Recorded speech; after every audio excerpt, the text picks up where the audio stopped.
नमस्कार दोस्तों, तो आप सबके सामने एक हल्दी रस्म जब मनाया जाता है, जब दूध चूमते हैं तो उस टाइम क्या गीत गाते हैं। चाहे लड़की चाहे लड़का, दोनों में ये गीत गाया जाता है। तो उम्मीद करते हैं आप सबको ये गीत पसंद आएगा, और पसंद आए तो वीडियो को लाइक सब्सक्राइब कीजिएगा।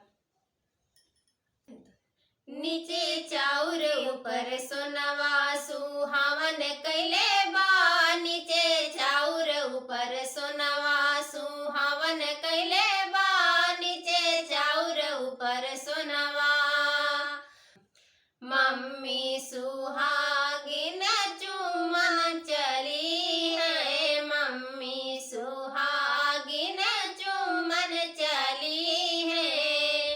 उनके सड़िया के गोटा सुहावन लगेला, उनके सड़िया के गोटा सुहावन लगेला, नीचे चाउर ऊपर सोनवा सुहावन कैले बा, नीचे चाउर ऊपर सोनवा सुहावन कैले बा, नीचे चाउर ऊपर सोनवा।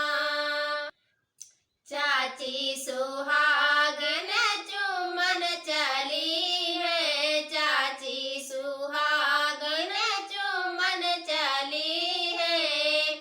उनके हाथ के कंगना सुहावन लगेला, उनके हाथ के कंगना सुहावन लगेला, नीचे चाउर ऊपर सोनवा सुहावन कैले बा, नीचे चाउर ऊपर सोनवा सुहावन कैले बा, नीचे चाउर ऊपर सोनवा।